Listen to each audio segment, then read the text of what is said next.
Welcome to each of academy. I am doctor Geetanjali. Current affair series में आज का topic है Debrigarh wild life sanctuary to be the newest tiger reserve. तो Debrigarh wild life sanctuary है जो कि उड़ीसा में लोकेटेड है और इसको अभी एनटीसीए ने अप्रूवल दे दिया है। अब ये बन जाएगा एक नया टाइगर रिजर्व। तो देखते हैं इसके बारे में। So this is Orissa's Debrigarh set to become India's newest tiger reserve after remarkable transformation. देखो इस जो डेब्रीगढ़ वाइल्ड लाइफ सेंचुरी काफ़ी ज़्यादा इसमें ट्रांसफॉर्मेशन हुए हैं। इसमें से बहुत सारे लोगों को बाहर ही रीलोकेट कर दिया गया है जो भी इसके अंदर रहते थे। तो वाइल्ड लाइफ सेंचुरी क्या होता है? फॉरेस्ट ही होता है और फॉरेस्ट में कुछ कम्युनिटीज, कुछ लोग, ट्राइबल्स वहाँ पर रहते भी हैं। अगर कोई भी एरिया नेशनल पार्क डिक्लेयर हो जाता है या फिर टाइगर रिजर्व उसको डिक्लेयर कर दिया जाता है तो फिर उसमें बहुत ज़्यादा रिस्ट्रिक्शंस आ जाती है। अब उसके अंदर बहुत सारी एक्टिविटीज़ बैन हो जाती है, जैसे कि वहाँ पे ट्रीज को कट नहीं कर सकते हैं, वहाँ पे किसी भी जानवर को मार नहीं सकते, हंटिंग नहीं कर सकते हैं। इनफैक्ट जो पेड़ों की जो ड्राई लीव्स होती है, सूखी पत्तियां होती है, उनको भी लेना, वहां से रिमूव करना अलाउ नहीं होता। तो बहुत ज़्यादा स्ट्रिक्ट हो जाता है। So let's know about this wild life century. तो उड़ीसा का जो डेब्रीगढ़ वाइल्ड लाइफ सेंचुरी है, it has received NTCA approval. NTCA ने इसको अप्रूवल दिया है। कोई भी टाइगर रिजर्व, देखो जो हमारे टाइगर रिजर्व्स हैं उनका मैनेजमेंट कौन करता है? एनटीसीए करता है। तो this is national tiger conservation authority. और इसके अप्रूवल के बाद ही किसी भी एरिया को टाइगर रिजर्व डिक्लेयर किया जाता है। तो इसकी हम लोकेशन देख लेते हैं डेब्रीगढ़ वाइल्ड लाइफ सेंचुरी की। ये है उड़ीसा और इसका एक्सटेंडेड इमेज आप देखोगे तो इसमें डेब्रीगढ़ जो वाइल्ड लाइफ सेंचुरी है, this is the Debrigarh wild life sanctuary, यहाँ पे ये लोकेटेड है। तो इसकी जो लोकेशन है, it is situated in Bargarh district of Orissa, Hirakud dam के ही पास में। देखो हीराकुंड डैम कहाँ पे है? ये है हीराकुंड डैम। और हीराकुंड डैम महानदी पे बना हुआ है। दिस इज द महानदी, ये महानदी आती है और इसमें हीराकुंड डैम बना है।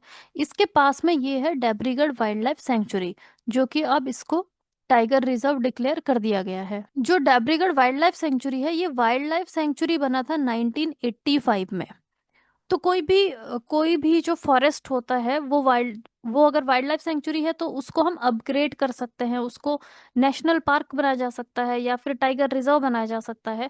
लेकिन कोई भी नेशनल पार्क है उसको डिग्रेड नहीं कर सकते, वाइल्ड लाइफ सेंचुरी नहीं बना सकते। देखो बिकॉज वाइल्ड लाइफ सेंचुरी में प्रोटेक्शन होता है स्पीशीज का, लेकिन उस लेवल का नहीं होता जितना कि नेशनल पार्क में और टाइगर रिजर्व में होता है। यहाँ पर बहुत ज्यादा रिस्ट्रिक्शंस होती है नेशनल पार्क और टाइगर रिजर्व में।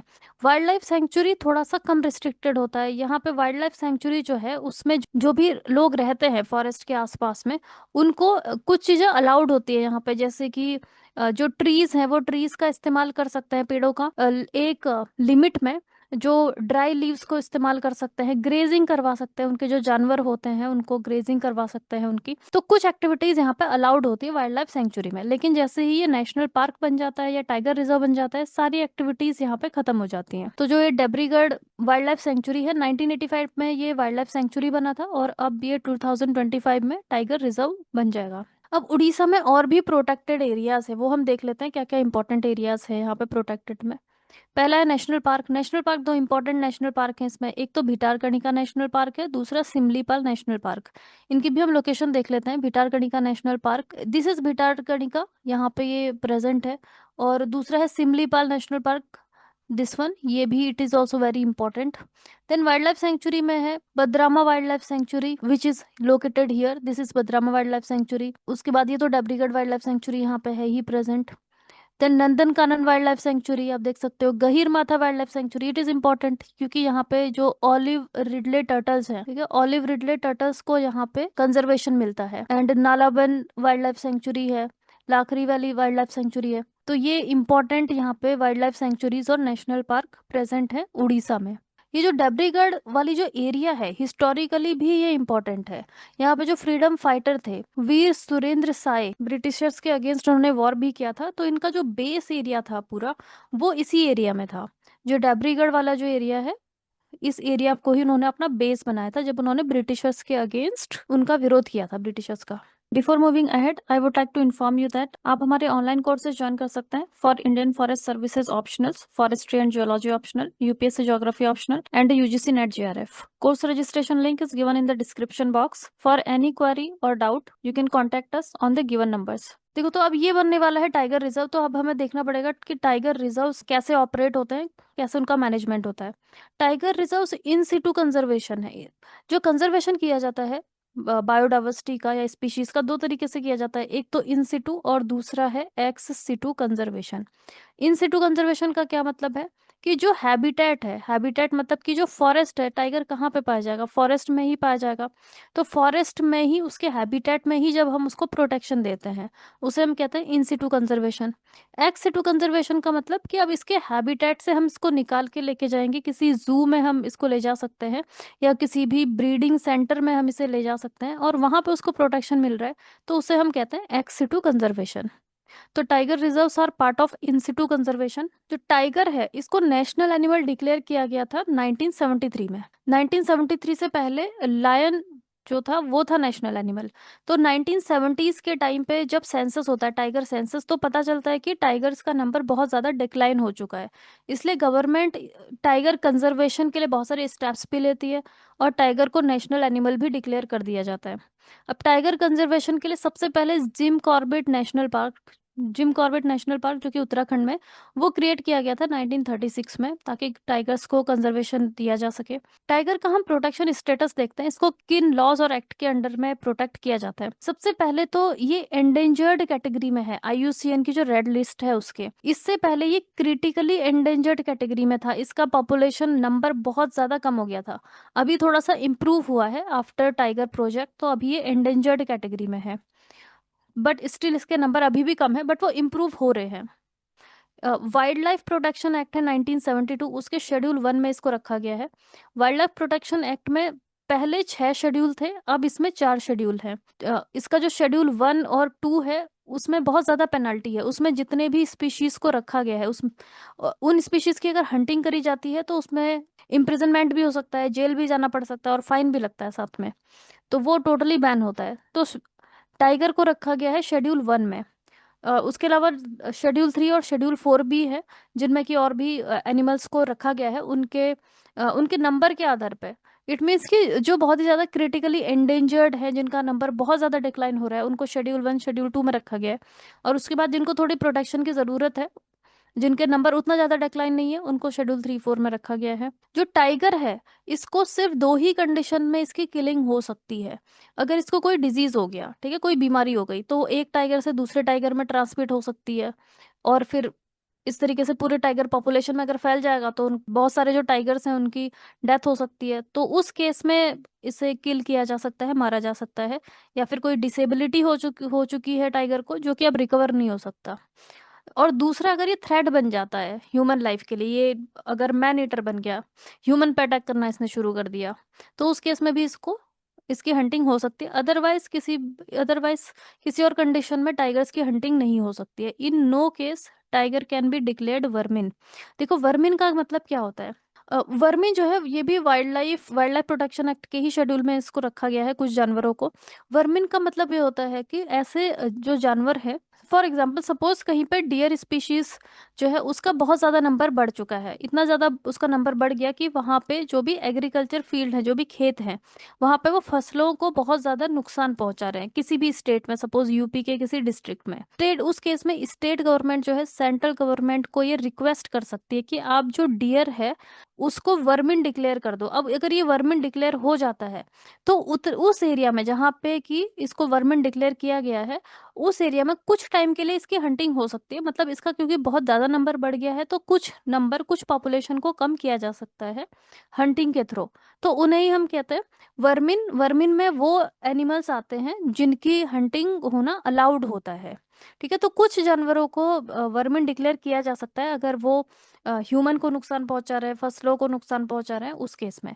लेकिन टाइगर को किसी भी केस में वर्मिन नहीं डिक्लेयर किया जा सकता है. अब टाइगर रिजर्व्स जो है वो टाइगर की प्रोटेक्शन के लिए बहुत इंपॉर्टेंट है. इनको मॉनिटर कौन करता है? NTCA, national tiger conservation authority, under project tiger. Project tiger 1973 में स्टार्ट हुआ था.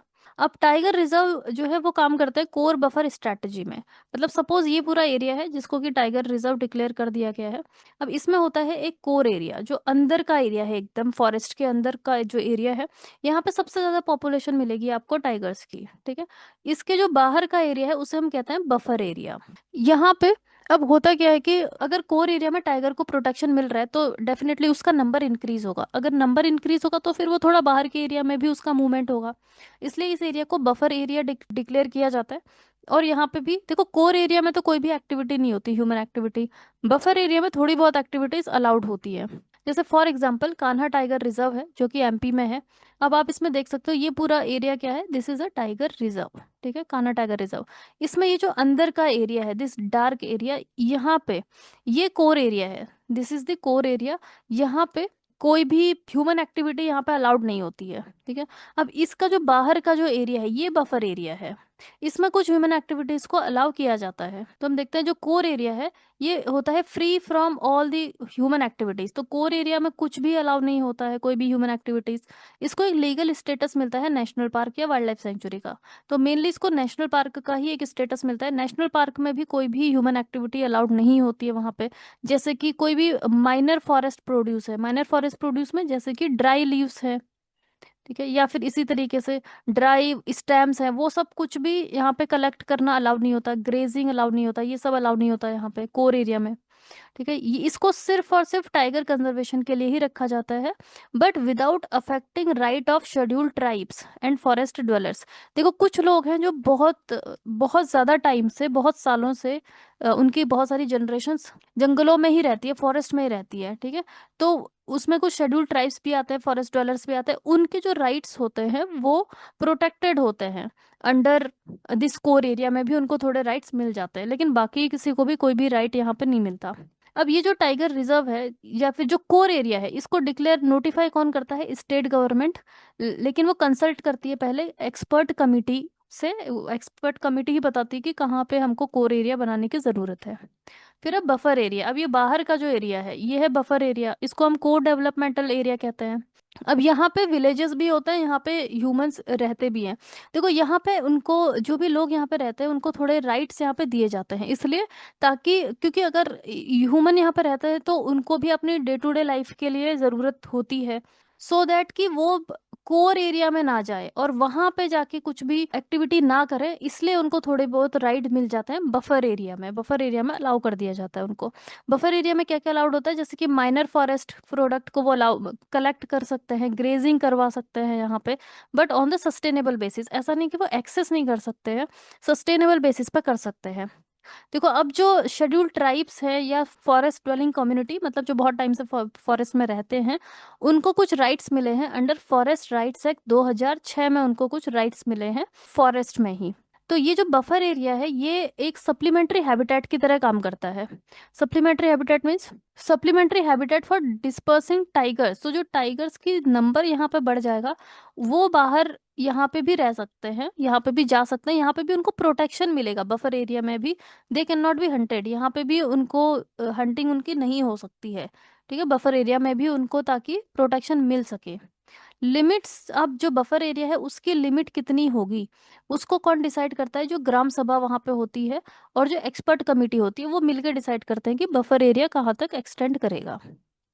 अब जो प्रोजेक्ट टाइगर है, इसकी किस तरीके से शुरुआत होती है, देखो 1900 में जो इंडिया में लगभग 40,000 टाइगर्स थे।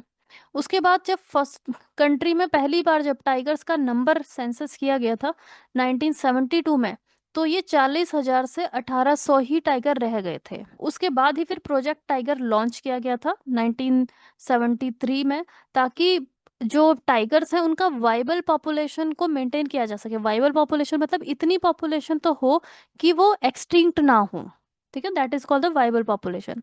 टाइगर जो है एक अम्ब्रेला स्पीशीज है। अम्ब्रेला स्पीशीज का मतलब कि अगर हम एक एरिया में टाइगर को प्रोटेक्ट कर रहे हैं तो बाकी स्पीशीज भी प्रोटेक्ट हो जाएंगी खुद ही। तो उन्हीं को हम कहते हैं umbrella species. Umbrella species means protecting these species indirectly protects so many other species, बाकी स्पीशीज को भी प्रोटेक्शन मिलता है। प्रोजेक्ट टाइगर सबसे पहले लॉन्च हुआ था कहाँ पे? जिम कॉर्बेट नेशनल पार्क में 1973 में। देखो कहाँ पे ये है, this is the Jim Corbett national park, Uttarakhand में। और उस टाइम पे 1973 में 9 और टाइगर रिजर्व और बनाए गए थे।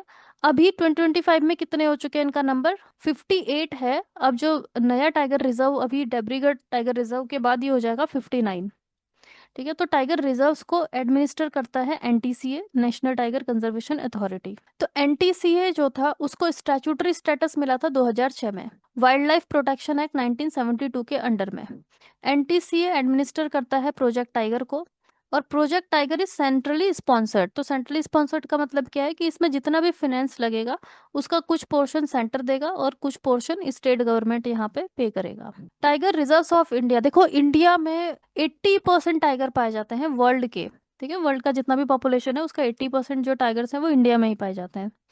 तो 58 टाइगर रिजर्व्स जो है अभी प्रेजेंट है, +1 ये हो जाएगा आफ्टर दिस। डेब्रीगढ़ एनटीसी ने अप्रूव कर दिया है, तो इसके बाद ये भी एक टाइगर रिजर्व बन जाएगा, तो 59 हो जाएंगे। Tiger global tiger day celebrate किया जाता है 29 जुलाई को। इंडिया में 5 टाइगर लैंडस्केप्स हैं। देखो this is map of India, इसमें सबसे पहला लैंडस्केप है दिस वन, इसे हम क्या कहते हैं? Shivalik hills and Gangetic planes. ये वाला जो पूरा रीजन है यहाँ पर टाइगर्स पाए जाते हैं। फिर है central India and west and eastern Ghat, ये वाला रीजन, ये दूसरा लैंडस्केप है। फिर है वेस्टर्न घाट वाला रीजन, दिस वन। फिर north east hills and Brahmaputra plains, ये वाला पूरा रीजन। और फिर है सुंदरबन, जो कि वेस्ट बंगाल और बांग्लादेश में फैला हुआ है। अब इंडिया का सबसे बड़ा, देखो इस मैप में आप देख सकते हो जितने भी इंपॉर्टेंट टाइगर रिजर्व्स हैं। लार्जेस्ट टाइगर रिजर्व है नागार्जुन सागर श्रीशैलम, जो कि आंध्र प्रदेश में लोकेटेड है।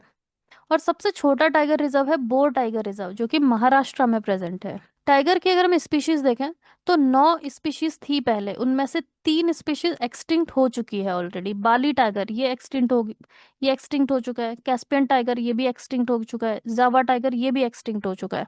अब ये 6 स्पीशीज बची है। Malaysian tiger, Indo Chinese, Sumatra, Bengal tiger, ये बंगाल टाइगर इंडिया में पाया जाता है। साइबेरियन टाइगर साउथ चाइना, ये 6 स्पीशीज अभी बची हुई है। टाइगर रेंज कंट्रीज, टाइगर कहाँ कहाँ पे पाया जाता है दुनिया में? देखो अब देख सकते हो जो डार्क कलर से आपको दिख रहा है, इंडिया में पाया जाता है बंगाल टाइगर। फिर इंडो चाइनीज टाइगर पाया जाता है इस एरिया में, जो इंडोनेशिया मलेशिया वाला रीजन है। ठीक है, साउथ चाइना टाइगर पाया जाता है यहाँ पे, जो चाइना वाला एरिया है। साइबेरियन टाइगर पाया जाता है, ये रशिया वाला और चाइना वाला जो रीजन है यहाँ पे। जावा टाइगर ये एक्सटिंक्ट हो चुका है। बाली टाइगर एक्सटिंक्ट हो चुका है इन एरियाज से। ठीक है, तो इन एरियाज में टाइगर मिलता है, लेकिन ये जो एरिया आपको दिख रहा है लाइट कलर से, यहाँ पे पहले टाइगर पाए जाते थे और अब यहाँ से एक्सटिंक्ट हो चुके हैं। You can join our affordable courses for your better preparation. Registration link is given in the description box.